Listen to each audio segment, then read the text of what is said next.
He thought he was just buying a quiet place to disappear, but his dog stopped at the door like it recognized something left behind.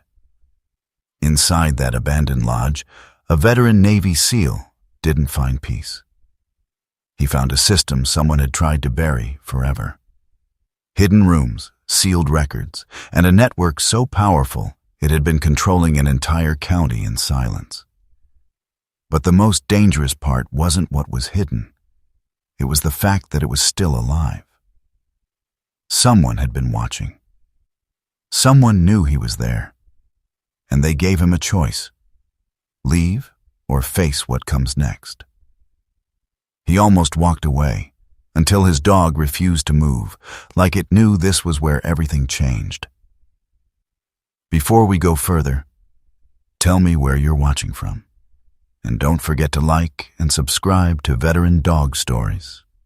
The engine of the old pickup truck died with a tired cough. The kind that sounded less like a machine failing and more like something giving up. For a moment, nothing moved. Not the man behind the wheel. Not the dog beside him. Not even the wind. Ethan Calder sat there with both hands resting lightly on the steering wheel, as if he hadn't quite decided whether to let go yet. At 43, he carried the kind of stillness that didn't come from peace. It came from years of training, from learning how to wait without fidgeting, how to observe without reacting. He was tall, broad-shouldered, his frame still built like it belonged in a field operation rather than a quiet forest road. His face was angular, jawline sharp, covered in short, uneven stubble that made him look older in certain light. His eyes, steel blue-gray, were the kind that rarely blinked first. The olive field jacket he wore had seen more than one country. It hung naturally on him, worn but maintained, like everything else in his life. Beneath it, the red and dark blue plaid shirt was buttoned halfway, sleeves rolled just enough to show forearms lined with faint scars. His cargo pants were dark, practical, tucked into worn brown leather boots that had long since stopped squeaking. The old military watch on his wrist was scratched but still precise. Beside him, Ronan did not move. The German shepherd sat upright in the passenger seat, his body balanced, muscles held in quiet readiness.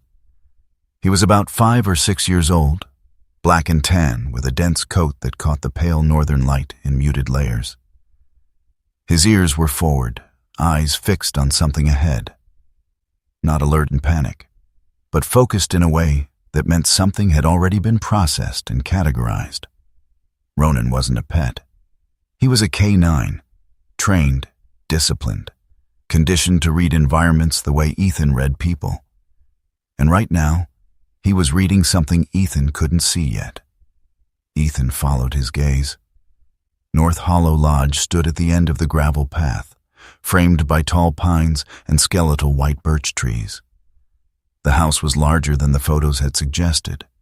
3 stories of timber and stone, its structure still proud despite years of neglect. Moss crept along the lower walls. Windows were clouded with dust, some slightly ajar, as if the house had once tried to breathe and then forgotten how. The lake behind it caught a sliver of morning light, still and cold. No movement, no sound. Just a place that had been left alone long enough to forget it once belonged to someone. Ethan exhaled slowly. "All right," he muttered under his breath, more out of habit than necessity. Ronan didn't respond. He didn't look at Ethan. He just kept staring at the house. Not tense, not afraid, just locked in. Ethan had seen that look before, in deserts, in mountains, in places where one wrong step turned silence into something permanent. It wasn't fear. It was recognition. Something here didn't belong to the past as neatly as it should. The drive up had taken nearly 6 hours from the last town that felt remotely inhabited. The road had narrowed gradually, asphalt turning to cracked pavement, then to gravel, then to something that barely qualified as a path. That had been part of the appeal. Ethan hadn't been looking for beauty. He hadn't been looking for comfort. He'd been looking for distance. Distance from a house that no longer felt like his. Distance from conversations that had turned into silence long before the divorce papers were signed. Distance from a life that had slowly come apart without ever breaking loudly enough to notice. The marriage hadn't ended in a fight. It had ended in absence. He remembered the last night clearly, not because anything dramatic happened, but because nothing did. No shouting, no accusations. Just two people in the same room, speaking like strangers who had run out of things to pretend about. He had packed the next morning. Not much. Just what fit in the truck. And Ronan. North Hollow Lodge had appeared on his phone like a mistake. 3 photos. No recent activity. A price that didn't make sense. The listing agent, Miles Hargrove, had answered on the first ring. Miles was a thin man in his early 50s, with a narrow face and careful eyes. The kind of man who weighed his words before letting them out. His voice carried a quiet hesitation, not from fear, but from someone used to delivering information that people didn't want to hear.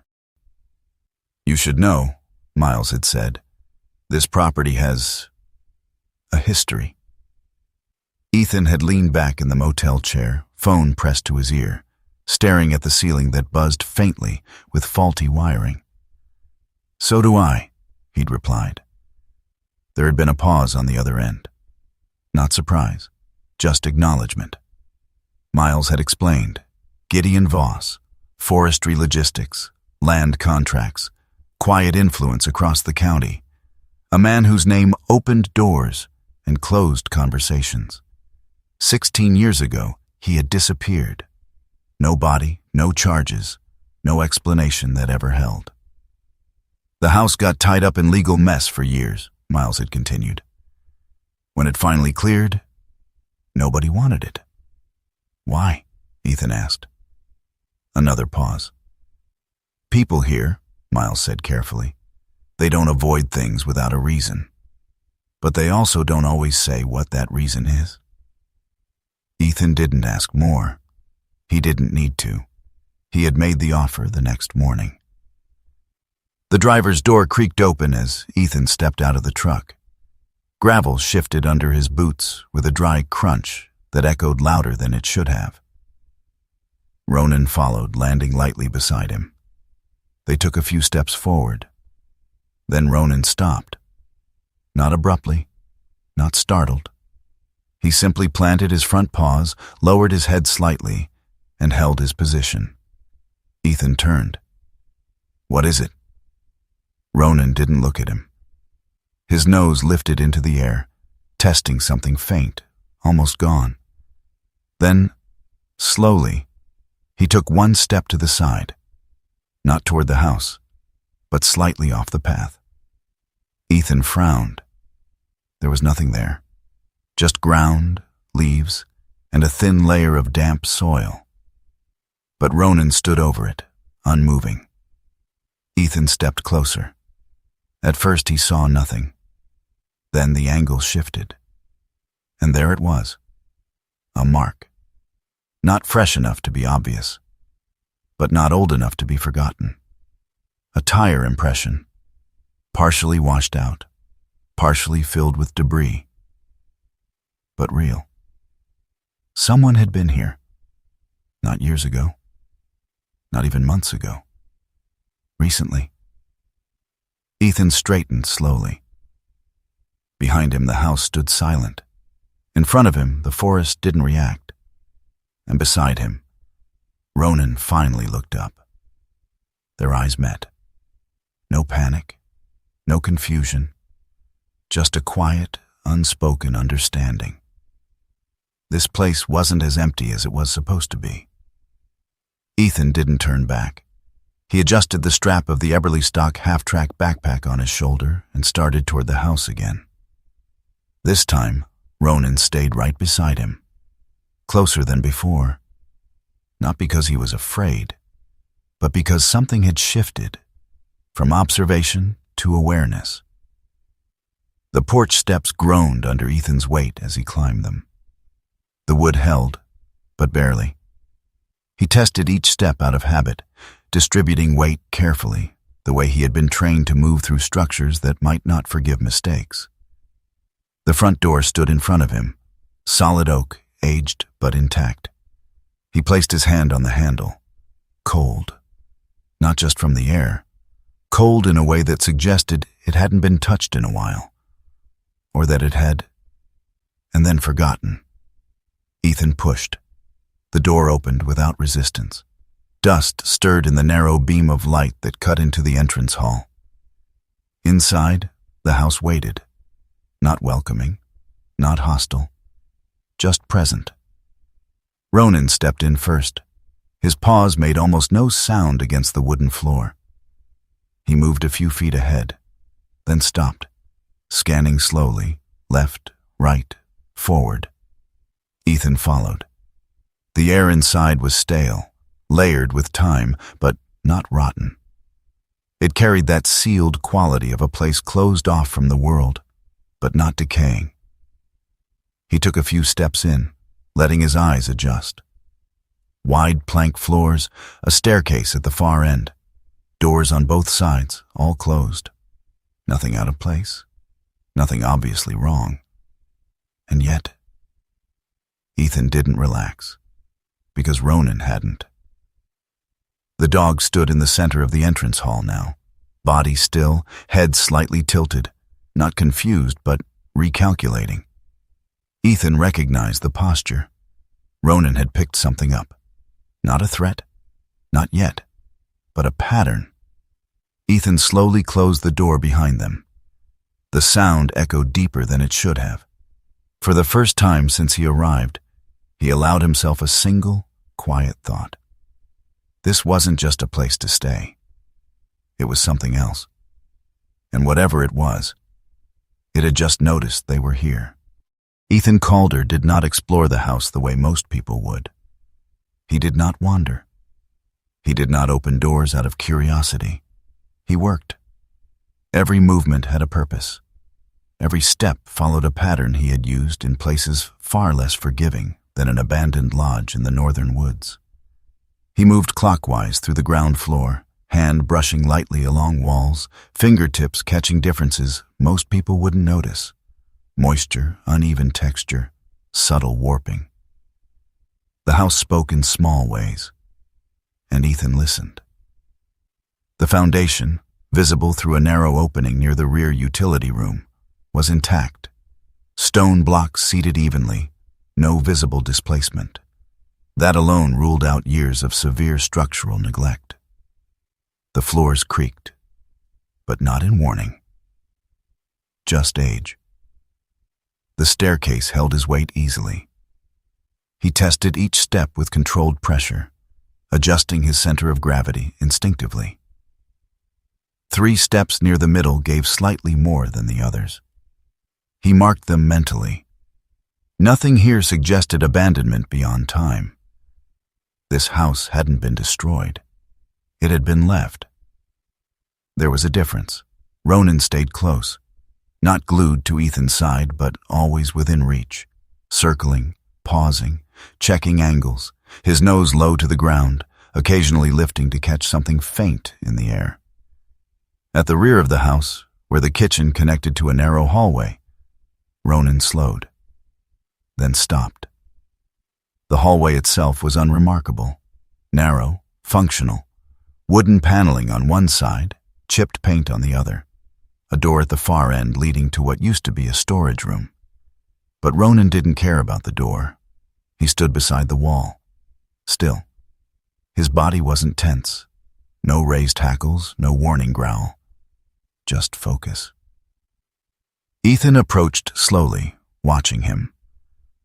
"What do you have?" Ronan's nose traced a line along the lower section of the paneling, not random, not searching blindly, following something. Ethan crouched. At first glance, the wood looked the same as the rest. old, slightly warped from years of temperature changes. But when he ran his hand across it, he felt it.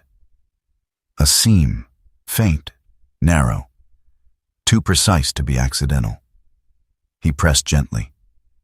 Nothing. Pressed harder. A slight shift, not enough to open, but enough to confirm. Someone had installed this panel intentionally, and not poorly.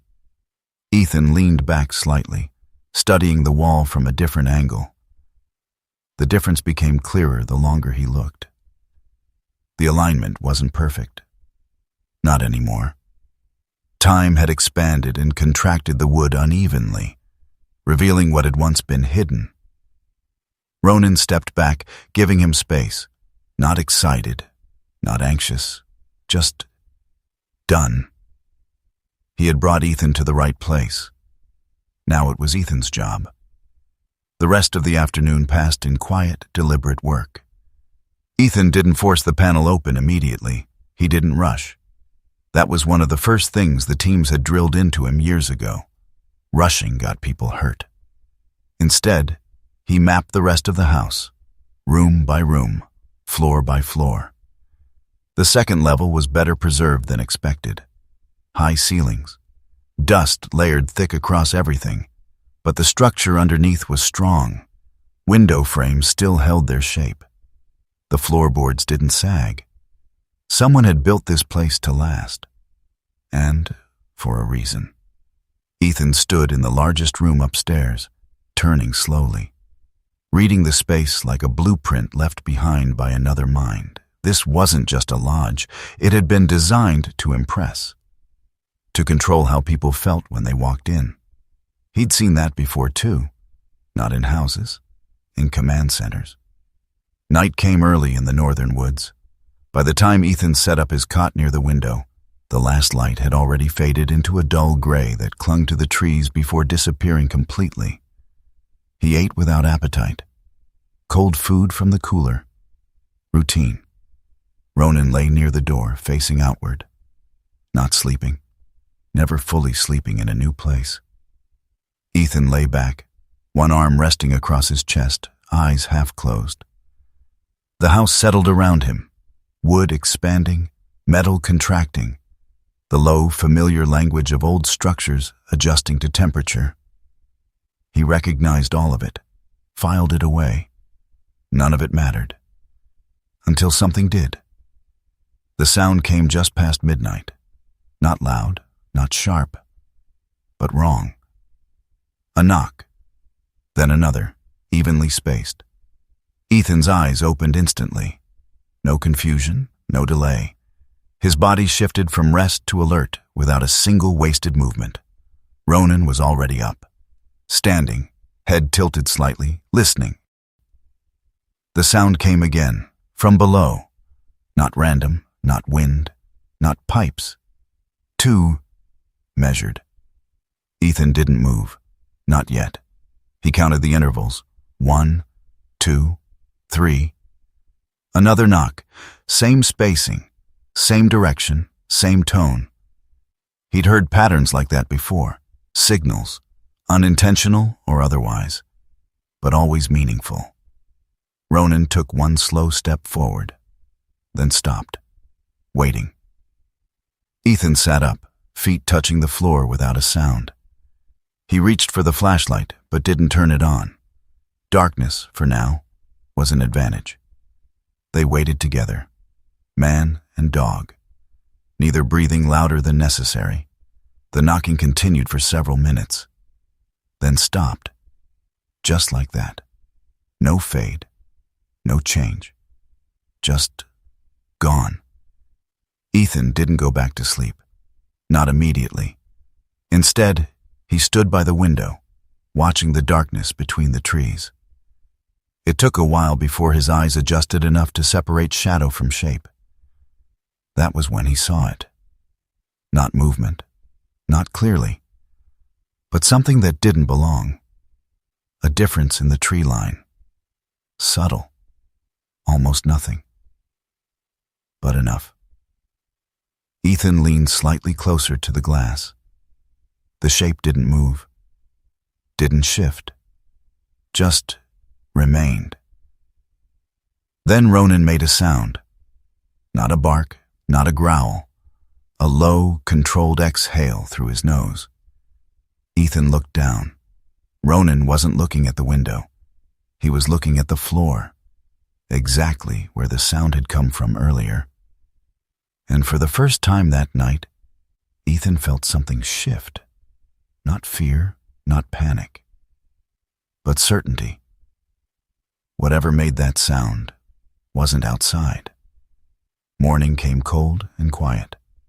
No footprints near the house, no disturbances in the yard, nothing to confirm what Ethan had seen or thought he'd seen.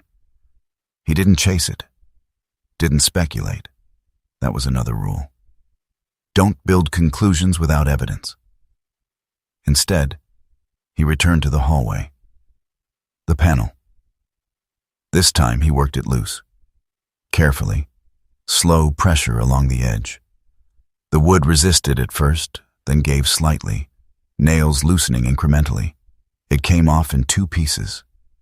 Behind it, a door, narrow, set slightly deeper than the surrounding frame, not part of the original structure, added later.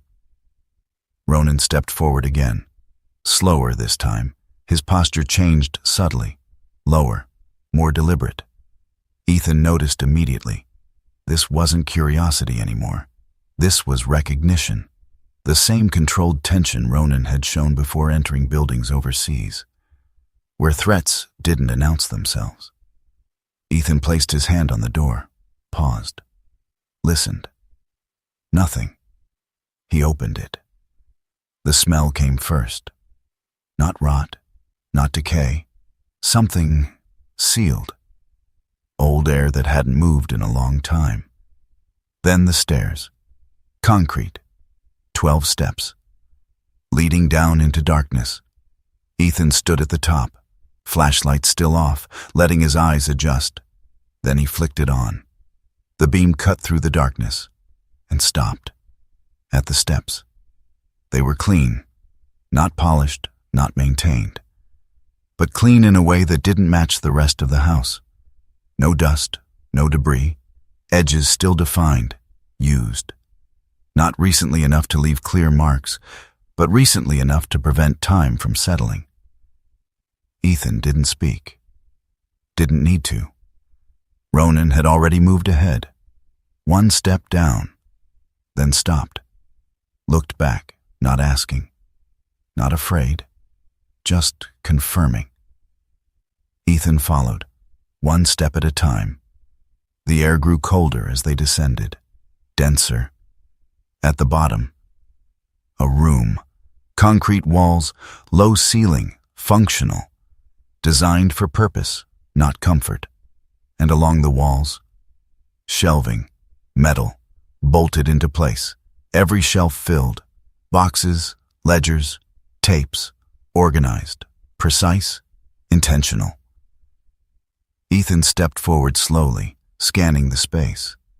No chaos, no randomness. This wasn't storage. This was a system, built by someone who needed to find things quickly, reliably, under pressure. Ronan moved through the room quietly, nose working, mapping it in his own way. Then he stopped again, near the center, turned, and looked at Ethan. This time his eyes held something different. Not warning, not tension. Something closer to confirmation. Ethan understood. He took another step forward, eyes moving across the shelves, reading without touching. Names, dates, numbers, patterns waiting to be understood. And somewhere in the back of his mind, a single thought settled into place. Not loud, not dramatic, just clear. This house hadn't been abandoned. It had been left behind, on purpose. Ethan didn't touch anything for a long time. He stood in the center of the basement, the flashlight beam steady in his hand, moving slowly across the shelves as if he were scanning a room for threats instead of reading what was in front of him. Years of training had wired him this way. Observe first, act later. Ronan moved quietly along the perimeter, nose out low, pausing at corners, then lifting his head occasionally to test the air. He wasn't restless. He wasn't searching randomly. He was mapping. Ethan recognized that pattern too. The shelves weren't chaotic. That was the first thing that mattered. Everything had a place. Ledgers were stacked in chronological order, thick, leather-bound volumes, each labeled with black marker along the spine. Years. Date ranges. Some spanning only months, others covering multiple years. Next to them, VHS tapes. Dozens. Each in a plastic case, each labeled the same way. Date, initials, sometimes a location. Not sloppy handwriting, not rushed, precise, consistent. A system built by someone who understood one thing above all. Information only matters if you can find it again. Ethan stepped closer. He pulled one ledger from the shelf, not randomly, but from the middle of a sequence. He opened it. Columns, dates, names, numbers, some entries circled, some marked with short notes, abbreviations, coded language, shorthand someone else might miss. Ethan didn't try to decode everything. He didn't need to. Patterns stood out immediately, repeated names, repeated amounts, increasing figures over time. This wasn't record-keeping. This was tracking. He flipped a few pages, stopped. There it was. A name that didn't belong on paper like this. Dalton Wren. Ethan stared at it for a second longer than necessary. Sheriff, current, active, and not just once. Multiple entries, across different dates, payments, amounts increasing over time. Ethan closed the ledger slowly. Not because he was surprised, because now the rules had changed. He moved to the tapes next, picked one at random. No, nothing here was random. He chose one from the same year as the ledger he had opened. Consistency. He turned it over in his hand. The plastic was slightly worn, used, but not abused. He didn't have a player down here. Didn't matter. Not yet. The existence of the tape was enough. Evidence that matched the records, visual confirmation to back written proof. That meant whoever built this system didn't trust paper alone. They built redundancy, backup layers, insurance. Ethan set the tape back exactly where he found it. Everything went back, always. Ronan made a soft sound. Not a bark, not a warning, a short exhale. Ethan turned. The dog stood near the far wall now, staring at a lower shelf. Ethan followed his gaze. Brown envelopes. Dozens of them. Each sealed, each numbered. Uniform. Ethan crouched down, picked one up, felt the weight. Paper inside. Thick, not just a single sheet. He didn't open it. Not yet. He didn't know the system well enough. Didn't know what removing one piece might disrupt. Instead, he placed it back. Carefully. Exactly aligned with the others. Ronan watched him, then relaxed slightly. Approval. Ethan stood up and slowly turned again, taking in the full room. It clicked into place. This wasn't just corruption, it was infrastructure. A network built the same way a military operation was built. Supply lines, communication channels, redundancy, controlled access, everything had a purpose. Everything fed something else. And at the center, someone who had seen the entire structure clearly enough to record it. He went back upstairs without taking anything. Closed the hidden door behind him. Replaced the panel as best he could. Not perfect, but good enough for now. Morning came colder than the day before. The kind of cold that didn't rush in. It settled slowly, seeping into wood, into air, into bone. woke early. Habit. He checked the house first. Doors, windows, every entry point. Nothing disturbed, no signs of forced entry, no movement. Routine held. Until it didn't. The front door was open. Wide, not broken, not damaged. Just open. Ethan stopped in the hallway, eyes scanning automatically. No debris, no footprints visible on the floor, no signs of struggle. But the boards he had stacked the day before, gone from the railing. He stepped outside. They were on the ground now. Placed. Not dropped. Stacked neatly beside the steps. Ronan moved past him, nose working immediately, tracing the porch, then the steps, then the ground. Tracking. Ethan didn't follow yet. He turned back inside. Something else waited. It sat in the center of the entrance hall, exactly where it couldn't be missed. A padlock. Brand new. Still sealed in clear plastic packaging. Ethan approached slowly. Didn't touch it at first. Observed. No fingerprints visible from here. No dirt. No signs it had been handled carelessly. Whoever brought it here. They took their time. Ronan stopped a few feet away from the padlock. Not approaching, not avoiding. Just standing still. His ears angled slightly back. Not fear, but uncertainty. Ethan noticed something then. Not the lock, not the packaging. The label. White, printed, clean. 3 words. But something about it wasn't right. Ethan crouched lower, looked closer.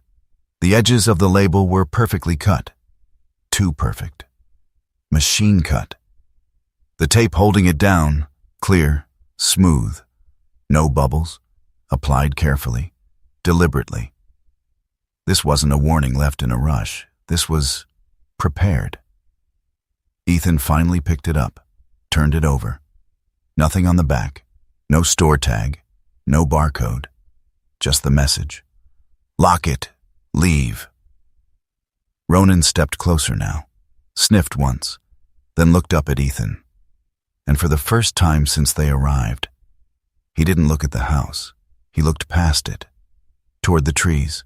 Ethan followed that line instinctively. The forest stood quiet. Still.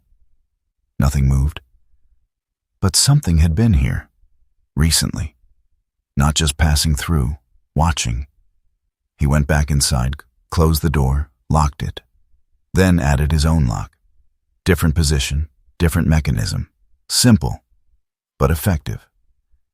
Ethan didn't sit down right away. He stood in the middle of the room, the padlock still in his hand, and let the situation settle. Someone had entered the house, while he was inside, while he was asleep. They hadn't taken anything, hadn't damaged anything, hadn't searched, at least not visibly.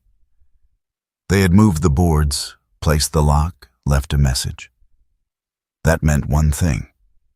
They knew what was here, and they assumed he did too. He set the padlock on the windowsill, left it there, visible, a response without words. Ethan moved through the house again, slower this time, looking for what didn't belong. He checked the hallway panel, still in place. Not perfect, but untouched. That told him something else.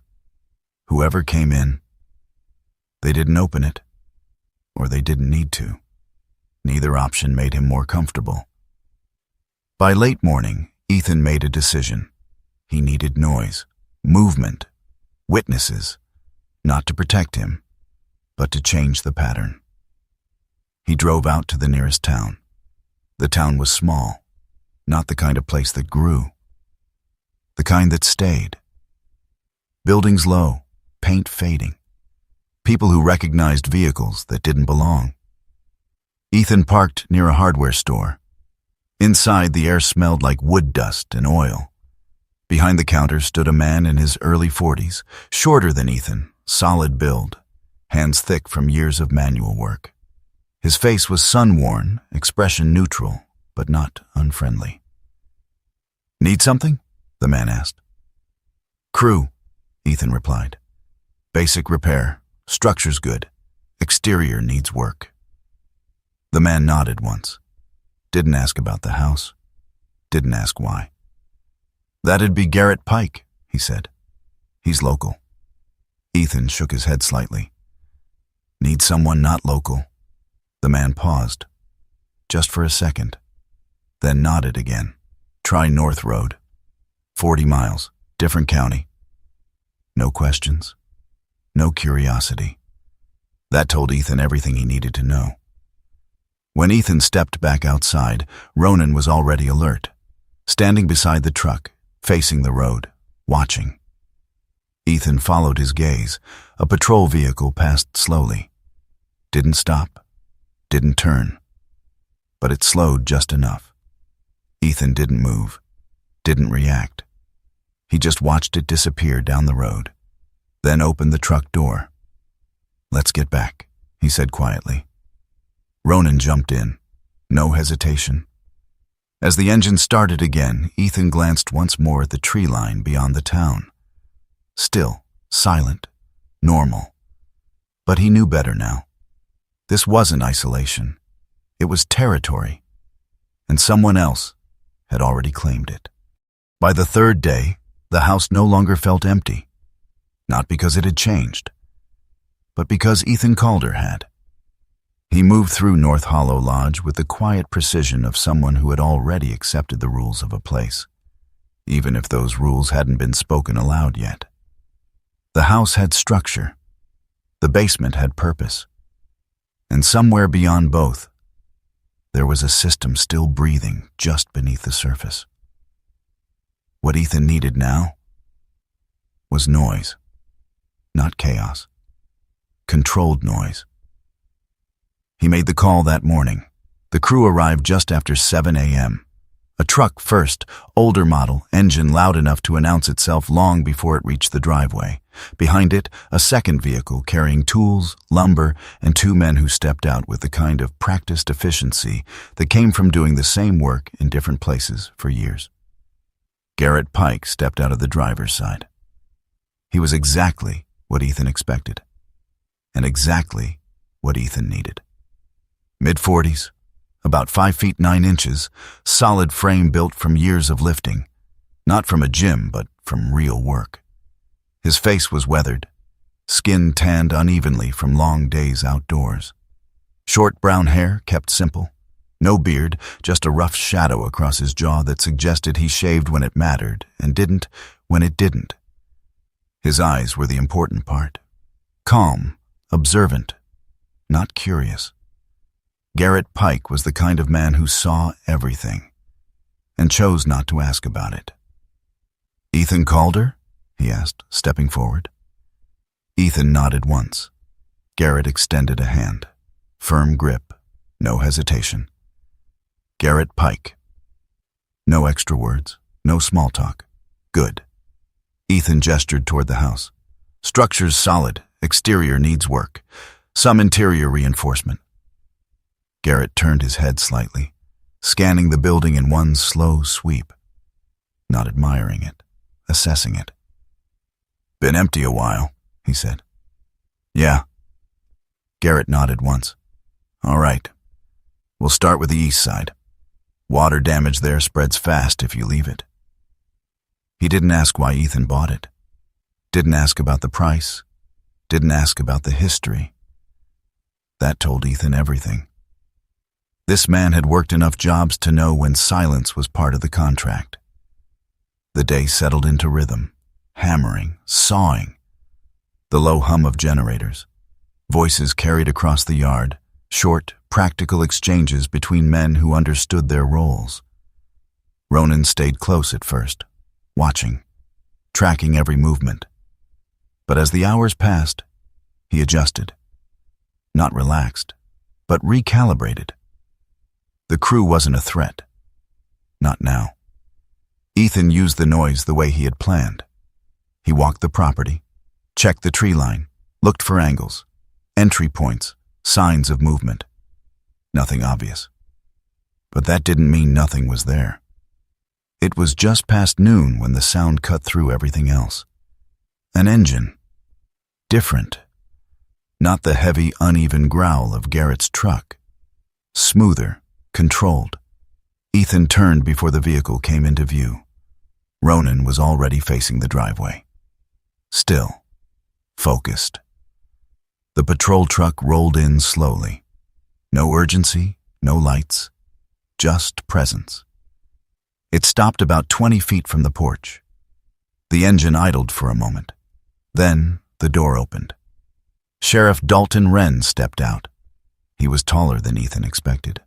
Around 6 feet, maybe slightly more. His build had the thickness of a man who had once been strong and had chosen to maintain just enough of it to remain convincing. Not soft, not sharp. Somewhere in between. His face was square, lines set deep but controlled. No wasted expression. His eyes, gray-brown, held a stillness that didn't come from calm. It came from calculation. His uniform jacket sat neatly on his frame, brown sheriff's coat worn but maintained. Underneath, a dark flannel shirt. Boots clean enough to show discipline, not vanity. Everything about him was balanced, measured, and practiced. He walked toward Ethan without hurry. Not slow, not fast, just exactly the pace he wanted. "Morning," Wren said. His voice was even, friendly if you didn't listen too closely. Ethan nodded. "Morning." They stood a few feet apart. Garrett's crew had gone quiet. Not intentionally, but instinctively. Even men who didn't ask questions knew when something had shifted. "You just moved in?" Wren asked. Simple question. Neutral tone. Ethan didn't overthink it. "Couple days." Wren nodded slightly, as if confirming something he already knew. "By yourself?" "Yeah." A small pause. Then Wren's eyes moved. Not to Ethan, to Ronan. The dog stood slightly forward now. Not aggressive, not tense, but positioned. A subtle shift in weight, a line drawn without words. Ronan's coat caught the sunlight, black and tan blending into sharp contrast. His ears were forward, eyes locked. Not on Wren's face, but on his chest. Tracking movement, breathing, intention. Wren studied him, longer than necessary. A faint smile touched his lips. "That's a good dog," he said quietly. Ethan didn't respond. Wren crouched slightly, not lowering himself fully, just enough to change his angle. "German Shepherd," he continued. "Working line." His eyes flicked briefly to Ethan. "Has he worked?" The question hung differently. Not casual. Not entirely. Ethan met his gaze. "Yeah." Wren nodded again. Something behind his eyes shifted. Not surprise, recognition. For a brief second, less than a second, Ronan's posture changed. Not forward, not defensive. Still, but absolute. His body locked in place with a level of control Ethan had only seen in one context before. Detection, not threat, not aggression, detection. Ethan felt it immediately. That signal, that precise, silent alert. Ronan had found something. Not in the ground, not in the air. In him, in Sheriff Dalton Wren. Ethan didn't move, didn't react. But inside, something aligned.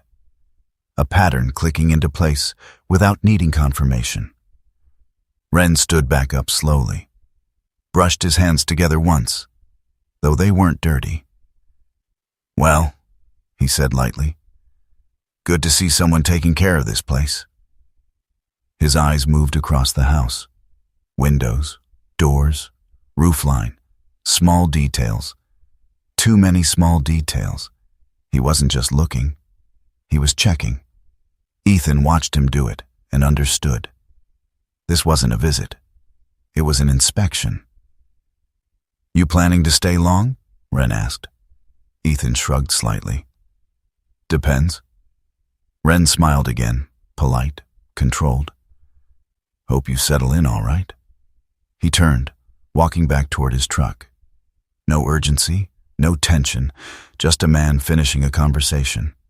Before he opened the door, he paused, looked back once. At the house, not at Ethan, not at Ronan, at the structure itself. Then he got in. The engine started, and the truck rolled away. The noise returned. Hammers, voices, work. But something had shifted. Garrett approached after a few minutes, wiping his hands on a cloth. "Sheriff?" he asked. Ethan nodded. Garrett didn't ask anything else. Just looked toward the road for a moment, then back at the house. "Let us know if you need anything," he said. Not a question, not an offer, a statement. Then he walked away. The rest of the day passed without incident. But Ethan didn't mistake silence for safety anymore. Night came, quieter than before, colder. The crew was gone. The house settled again into its natural rhythm. But now Ethan listened differently, not for random sounds, for intention. Ronan moved first. Not toward the hallway, not toward the stairs, a different direction. Rear wall, ground floor, near the section Garrett's crew had worked around earlier. Ethan followed. The dog stood in front of the wall. Still, focused. The same way he had been before the hidden panel. Ethan stepped closer, ran his hand along the surface. Wood, plaster, normal, until it wasn't. A subtle difference. Thickness, spacing, wrong. He leaned in, knocked once. The sound came back hollow, not like the rest of the wall. Ronan shifted slightly, closer. Ethan stepped back, looked at it from an angle. Then he saw it. A seam, cleaner than the last one, less affected by time, more recent. This wasn't just hidden, it had been maintained. Ethan reached for his knife, slid the edge carefully along the seam, found the gap, pulled. The panel gave, not easily, but deliberately. Behind it, steel, a door, set into reinforced framing. Industrial, heavy, different from everything else in the house. Ethan stared at it for a long moment, then at Ronan. The dog didn't move, didn't react, just watched, waiting. Ethan exhaled slowly. "Yeah," he said under his breath, this place had layers, and he had only just begun to peel them back. Ethan Calder did not open the steel door that night. He stood in front of it for nearly a full minute, flashlight in one hand, the beam tracing its edges, its recessed frame, the clean geometry of a barrier built for function instead of appearance. The rest of North Hollow Lodge had been made of wood, stone, plaster, and age. This was something else. Cold steel set into reinforced framing, a door that belonged in a vault, not in the belly of an old forest lodge. Ronan stood beside him, not touching the threshold, only watching. The German shepherd's black and tan coat caught the narrow light in muted bands, his ears forward, his posture balanced and still. He was 5 or 6 years old, built like a machine that had learned mercy from long companionship with one man. There was discipline in every inch of him. When he sensed danger, he did not flinch or bark first. He narrowed, focused, and waited. That was what he was doing now. Ethan crouched and examined the locking mechanism. Mechanical. Old-fashioned, but expensive.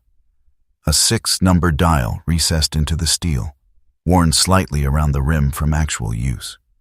No keypad, no electronics. Whoever had built this trusted numbers more than batteries. He ran his thumb across the metal and stood again. Not tonight.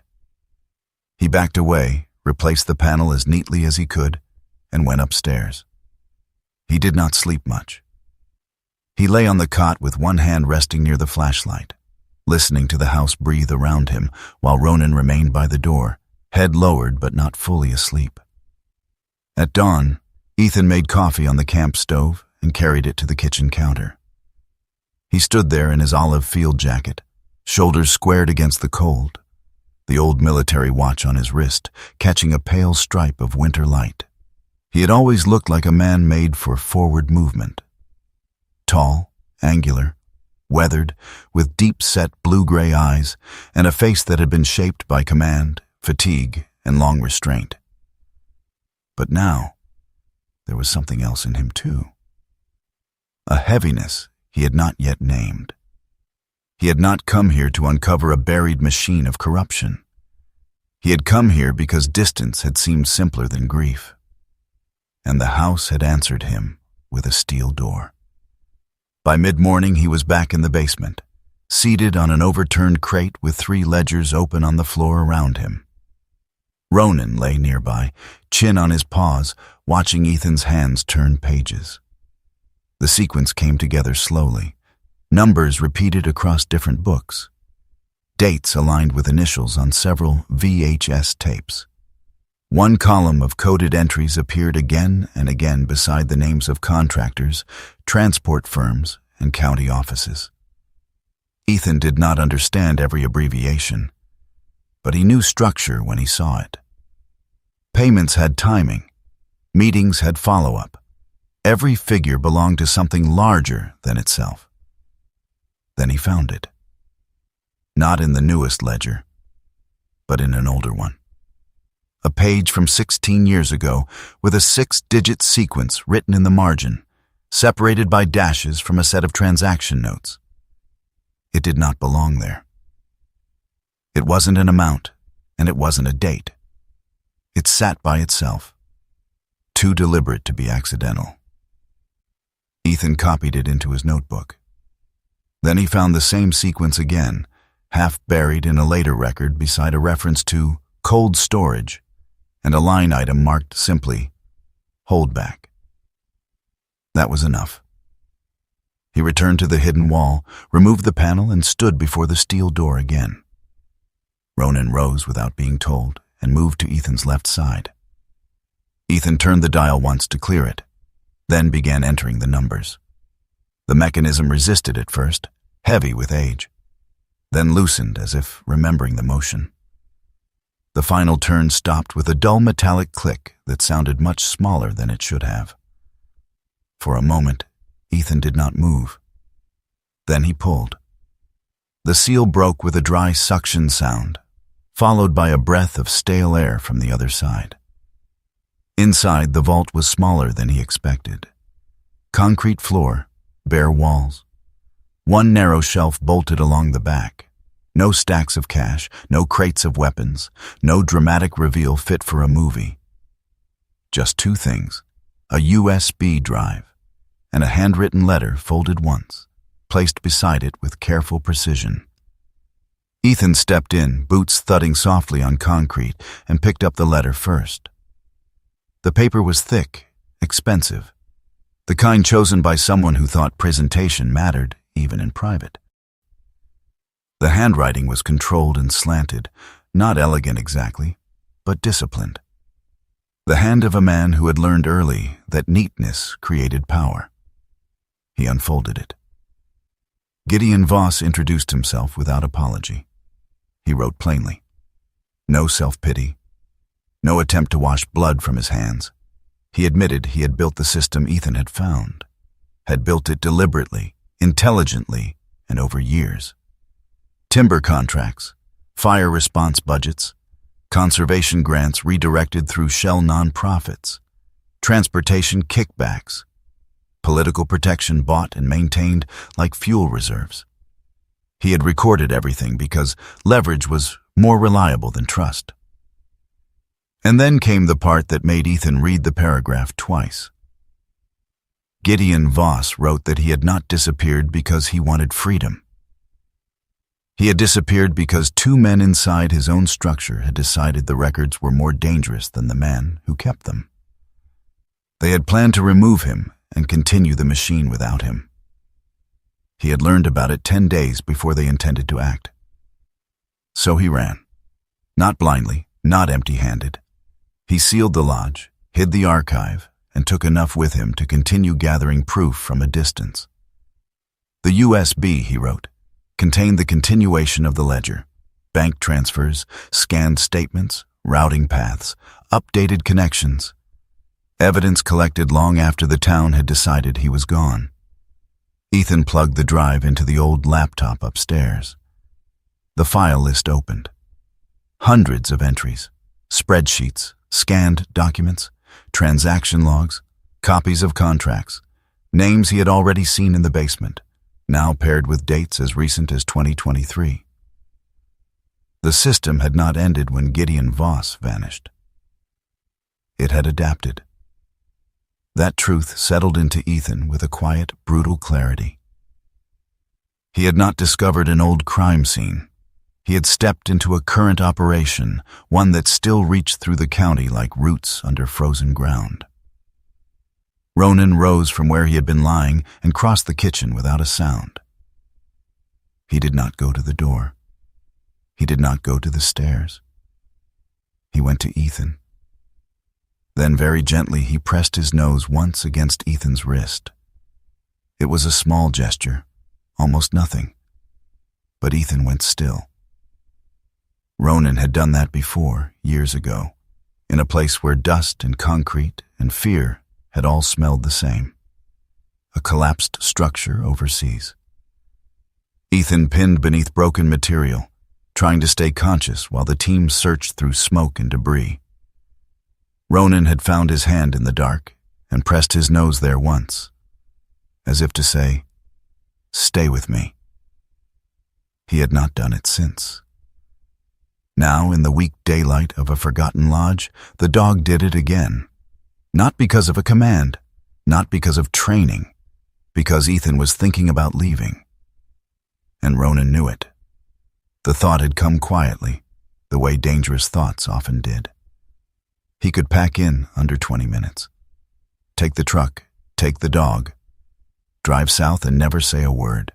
Sell the place later through some lawyer. Let the rot stay buried where it was. He sat alone at the kitchen table with Gideon's letter open beside the laptop and stared at the walls as if they might offer permission. He had already lost a marriage by staying too long inside something broken. He had already spent years obeying missions that left parts of him behind in countries no one back home could pronounce. He was tired. For the first time since arriving, he let himself say it in his own head. Tired enough to walk away.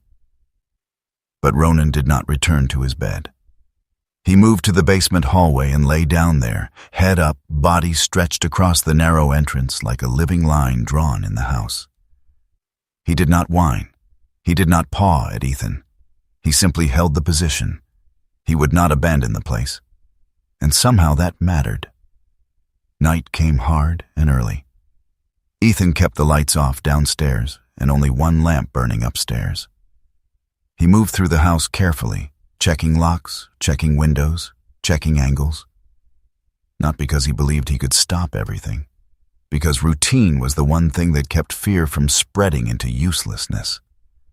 At 11:43 p.m., Ronan lifted his head. Ethan saw it before he heard anything. Then came the sound. A door opening downstairs. Not forced. Opened. Ethan killed the lamp and crossed the room in 3 silent strides. Ronan was already up, moving low and fast toward the stairwell. The footsteps below were measured, unhurried. More than one set. Ethan did not go down the main stairs. He took the narrow back descent, the one that kept him in shadow, and stopped halfway where he could see the hallway leading toward the basement entrance. 2 men. Boots, dark jackets, efficient movements. They did not hesitate at the hidden wall. One pulled the panel free immediately. The other already had a flashlight angled low. They knew exactly where they were going. Ethan's jaw tightened. Ronan stood beside him in total silence, muscles taut but obedient. waiting for the only command that mattered. Hold. The men disappeared below. Light moved in hard white lines across the basement floor. Drawers opened. Shelves shifted. Paper rustled. No conversation beyond one or two murmured words Ethan could not make out. They were not exploring. They were searching. For the drive? For the letter? For proof that someone had reached the vault? Ethan stayed where he was. Every trained instinct inside him hated the stillness. But two unknown men in a confined space below, with no full read on weapons or exits, was not a fight. It was a survival problem. So he survived it. After nearly 40 minutes, the lights went off. Footsteps climbed. The panel was shoved back roughly into place. Then the front door opened and closed. An engine started outside. Faded. Gone. Ethan remained in the dark for several minutes longer, counting his own breaths until they felt like his again. Then he went down. The basement had changed, only slightly, but enough. A stack of ledgers was no longer aligned. One numbered envelope had been opened and resealed badly. A shelf at the far wall stood a fraction of an inch off its previous line, which meant someone had moved it and failed to return it properly. They had not found the USB. They had not found the letter, because both were now upstairs in Ethan's pack. He returned to the kitchen just before dawn and sat at the table with his hands wrapped around a mug gone cold. The house was quiet again, almost peaceful. Ronan came to the basement hallway and lay down in the same place as before. Not dramatic, not pleading, simply refusing to move. Ethan looked at him for a long time. Then he nodded once, almost to himself.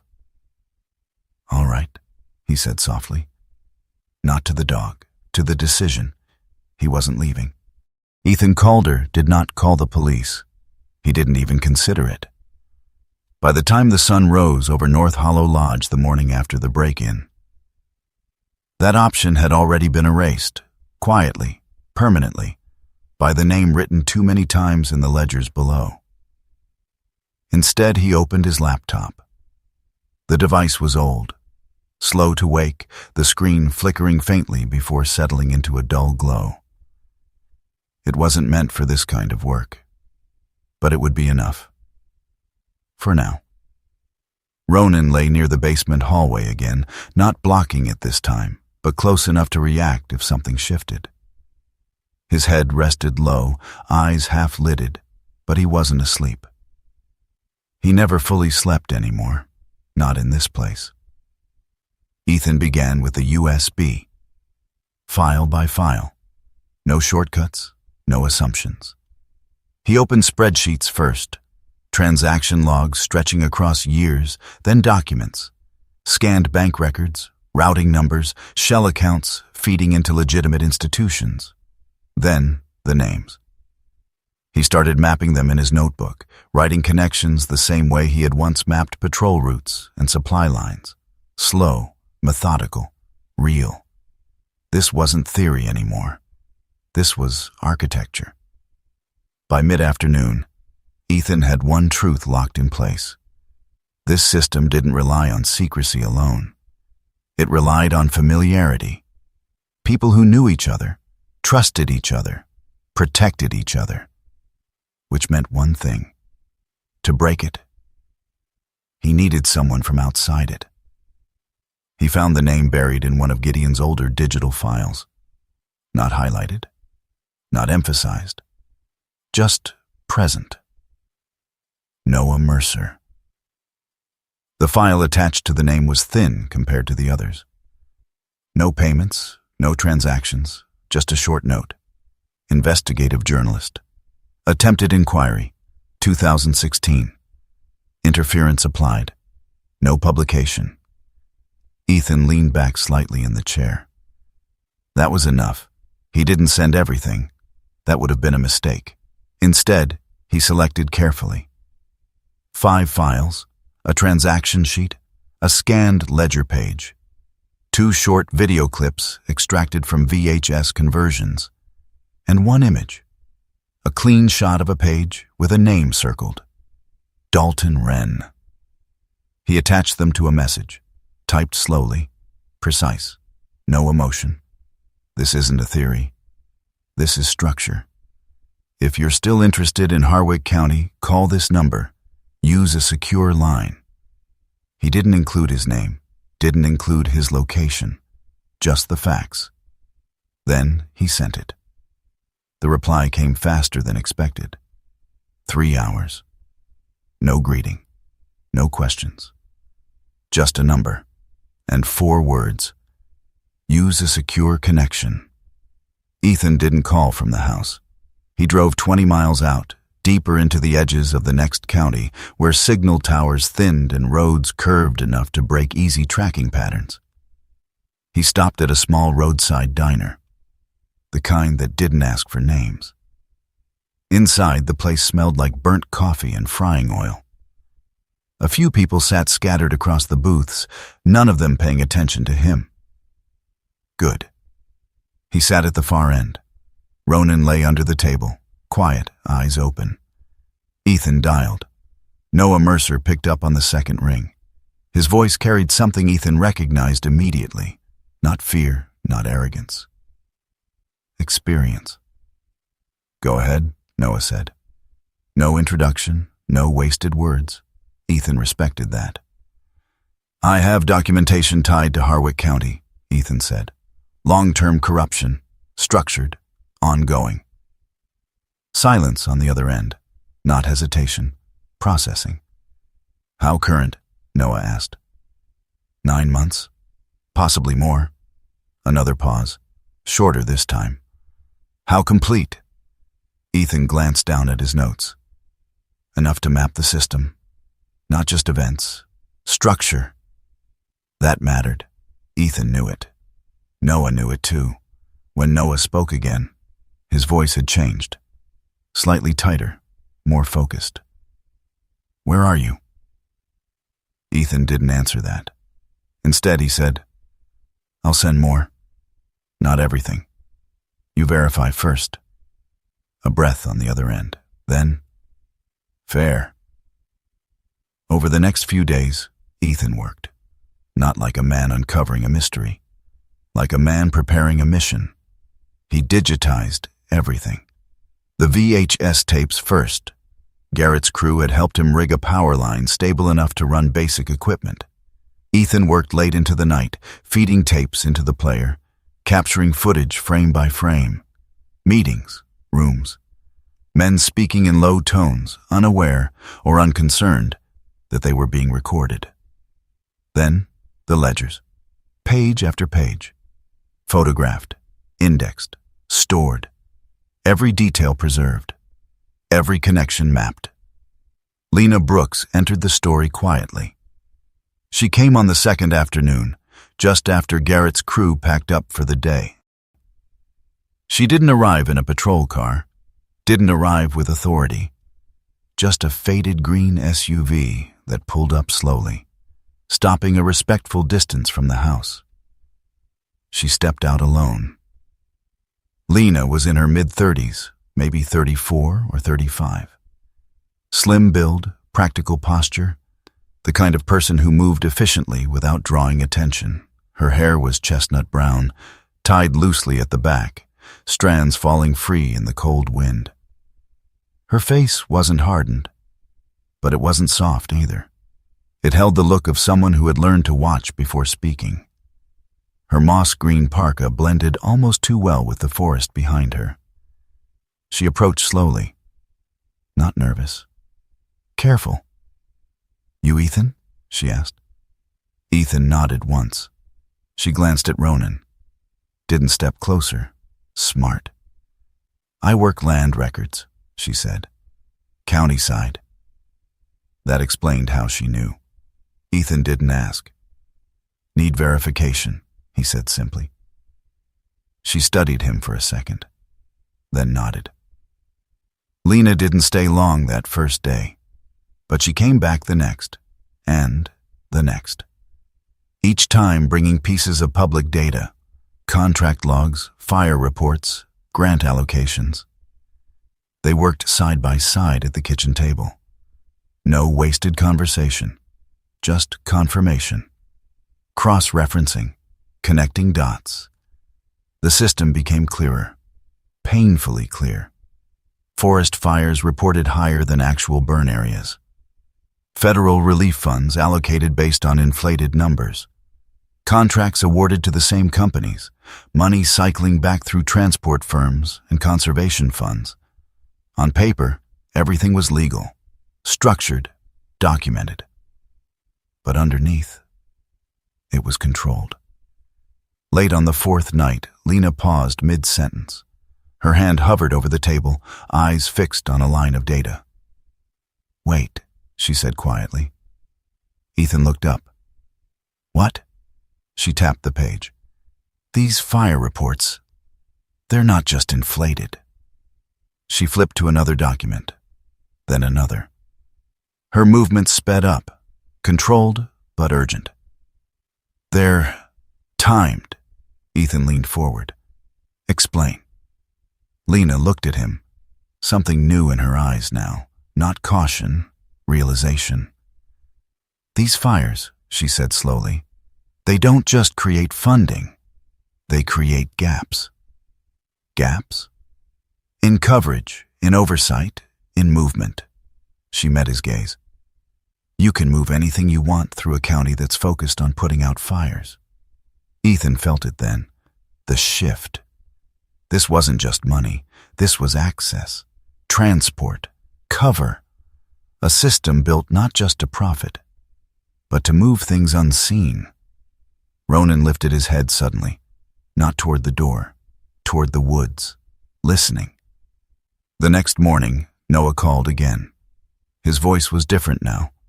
No restraint, no distance. "I've seen enough," he said. "I want everything." Ethan didn't answer immediately. He looked at the laptop, at the files, at the structure he had rebuilt piece by piece. "This doesn't go halfway," Ethan said. "I know. No leaks, no partial release. It all goes out, or none of it does." A pause. Then, "Agreed." The meeting was set. Chicago, 2 days. Ethan packed carefully. Not everything, just enough. Digital copies secured, physical samples selected. The USB, the letter. He didn't trust cloud storage alone. Never had. The drive to Chicago took 8 hours. Long stretches of highway, little conversation, just the steady rhythm of tires against asphalt. Ronan stayed alert the entire way, watching, always watching. Noah Mercer was waiting. He was younger than Ethan expected. Mid-40s, but worn in a different way. Lean build, slightly hunched posture from years at desks and in long investigations. His face was sharp, eyes dark and focused, with a kind of intensity that didn't come from confidence, but from persistence. He didn't waste time, didn't shake hands immediately. He looked at the case Ethan carried, then at Ethan. "That's it?" he asked. Ethan set it down, opened it. Inside, the truth, neatly contained, dangerous in its simplicity. "This isn't a story," Noah said quietly. Ethan nodded once. "No." Noah looked back down at the files, at the names, at the connections, then back at Ethan. "This is a system." Ethan held his gaze. "Yeah." And systems didn't fall quietly. The article went live at 6 a.m. Ethan Calder didn't watch it the moment it dropped. He stood instead by the window of a modest hotel room in Chicago, one hand resting against the glass, eyes fixed on the city below. It was early enough that the streets hadn't filled yet. Cars moved in thin lines, distant and disconnected. People walked without looking up. Normal life. It always continued. even when something underneath it was about to collapse. Ronan lay near the door, stretched out but alert, his head raised just enough to watch both Ethan and the hallway. The German shepherd's coat caught the pale morning light, his expression calm, not searching anymore, not scanning for threats, just waiting. Ethan finally turned back to the laptop, opened it. The article filled the screen, no exaggeration, no dramatic language, just structure, names, dates, connections. The system laid bare the same way Ethan had seen it, layer by layer, function by function. Noah Mercer had done exactly what he promised. He hadn't told a story. He had exposed architecture. Ethan read it once, then again, then closed the laptop. There was nothing more to add. The first reaction came within hours. By noon, local outlets had picked it up. By evening, national networks were running segments. Faces appeared. Statements were issued. Denials followed. The usual sequence, but this time, there was evidence, not accusations, not speculation, records. Within 48 hours, Sheriff Dalton Wren was placed on administrative leave. The statement released by the county was careful, measured, full of phrases that tried to sound responsible without admitting anything directly. By the end of the second day, he was arrested. Ethan saw the footage on a muted television in the hotel lobby. Wren walked out of a government building flanked by federal agents. His posture was still controlled, his face unreadable, his hands cuffed in front of him. No struggle, no resistance. Just a man who understood exactly what was happening. For a brief moment, his eyes lifted toward the cameras. And even through the screen, Ethan recognized it. Not fear, not anger. Calculation, as if he were already thinking about what came next. In the following weeks, the structure unraveled. A county judge resigned quietly, citing health reasons no one believed. 2 contractors lost their licenses. Investigations opened at both state and federal levels. Names that had once carried weight now carried suspicion. And still, more surfaced. Because systems like that didn't collapse cleanly. They fractured. Ethan stayed in Chicago longer than he planned. Not because he needed to, because it was easier. Distance had always been his instinct. But something had changed. The decision to stay at North Hollow Lodge had not been about courage. It had been about refusal. Refusal to walk away again. On the 4th night after the article, Ethan woke without knowing why. No sound, no movement, just awareness. The kind that had pulled him awake in places where waking a second too late meant not waking at all. Ronan was already standing. Not at the door, not at the window, but beside the bed. Looking at him, their eyes met. And for a brief second something passed between them. Something beyond training, beyond instinct. Not a warning, not urgency, recognition. Ethan exhaled slowly. He didn't reach for the light, didn't check the door. Instead, he sat up and rested his hand on Ronan's head. The dog didn't move, didn't lean in, just stayed there, present, steady. And Ethan realized something he hadn't let himself admit before. For the first time in a long time, he wasn't waiting for something to go wrong. He drove back 3 days later, 8 hours on the road. Less tension this time, not because the danger was gone, because it had changed. North Hollow Lodge appeared through the trees exactly as he had left it. No smoke, no broken windows, no signs of retaliation. Just the same quiet structure sitting between forest and water. Waiting. Ethan slowed the truck as he approached. Watching. Expecting something. Anything. Out of place. But there was nothing. Garrett Pike's truck sat in the driveway. The roof on the east side had new framing. Tools leaned against the porch, work in progress, life continuing. Garrett stepped out as Ethan parked. Same steady posture, same unreadable expression. "You're back," he said. Ethan nodded. Garrett wiped his hands on a cloth. "Roof'll hold through winter now," he added.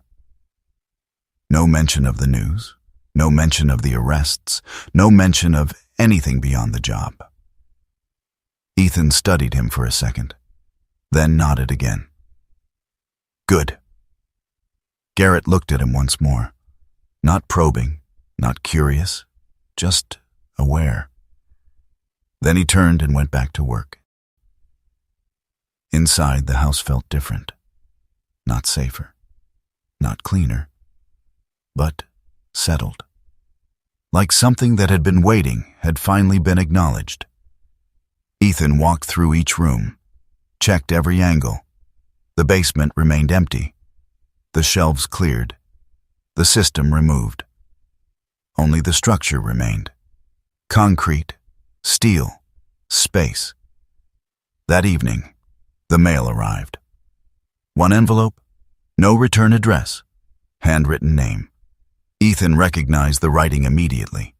He opened it in the kitchen, standing by the same counter where he had once debated leaving. The letter was short. No explanations, no confessions, just a few lines. "I watched 4 men before you. All of them left. You didn't. A house like this doesn't need someone fearless. It needs someone who stays. And your dog? He has not been wrong once." Ethan folded the letter slowly. No signature. None needed. He placed it beside the old military watch on the counter and stood there for a while, staring at nothing in particular. Then he picked it up again and read it one more time. Not because he needed to, because he wanted to understand the weight behind it. He didn't tear down the hidden wall, didn't remove the steel door, didn't seal the basement. He left it all exactly as it was, not out of neglect, out of respect. Some structures weren't meant to be erased. They were meant to be remembered. Days turned into weeks. Work continued. Garrett finished the roof, then the walls, then the interior framing. The house slowly returned, not to what it had been, but to something new, something honest. One afternoon, Ethan stepped into the backyard with a pair of worn tools. The ground was uneven, overgrown with dead stalks and tangled roots from a garden that had once been tended and then forgotten. He began clearing it. Slow work, physical, real, the kind of work that didn't ask questions. Ronan lay a few feet away, still, watching. Ethan noticed it after a while, the position, the direction, exactly where the dog had stood the first day, facing the same line of trees, the same space between them. Ethan paused, straightened slightly, followed Ronan's gaze. The forest stood quiet. Nothing moved. Nothing watched back, just wind through branches, light shifting between trunks. Ethan looked down at the dog. Ronan didn't react, didn't alert, didn't tense. His posture was different now, relaxed, grounded, at ease. Ethan let out a breath he didn't realize he had been holding. Then he returned to the work, cutting, clearing, making space. The house stood behind him. The forest stretched ahead. And for the first time since he arrived, nothing felt like it was waiting to break. There are moments in life when everything seems to fall apart quietly. Relationships fade, purpose feels distant, and the path ahead looks empty. And yet, sometimes, in the middle of that silence, something unexpected appears. Not loud, not dramatic, just a quiet sign that you are exactly where you are meant to be. Maybe it's not luck. Maybe it's not coincidence. Maybe it's grace. Because God doesn't always send answers the way we expect. Sometimes He sends them through places we didn't choose, through pain we didn't ask for, and through companions who never leave our side, even when the world does. In this story, a man didn't go looking for truth. He just chose not to walk away, and somehow, that choice became the turning point. Not just for himself, but for something much bigger. And maybe that's the message for all of us. You don't need to have everything figured out. You don't need to be fearless. You just need to stay when it matters. If this story touched you, take a moment to share where you're watching from. Your voice matters more than you think. Leave a comment, share your thoughts, and don't forget to subscribe to Veteran Dog Stories so we can continue telling stories that remind us what it means to hold on. And wherever you are right now, whatever you're going through, I pray that God gives you strength when you feel weak, peace when your heart is restless, and a quiet sign to remind you, you are not alone.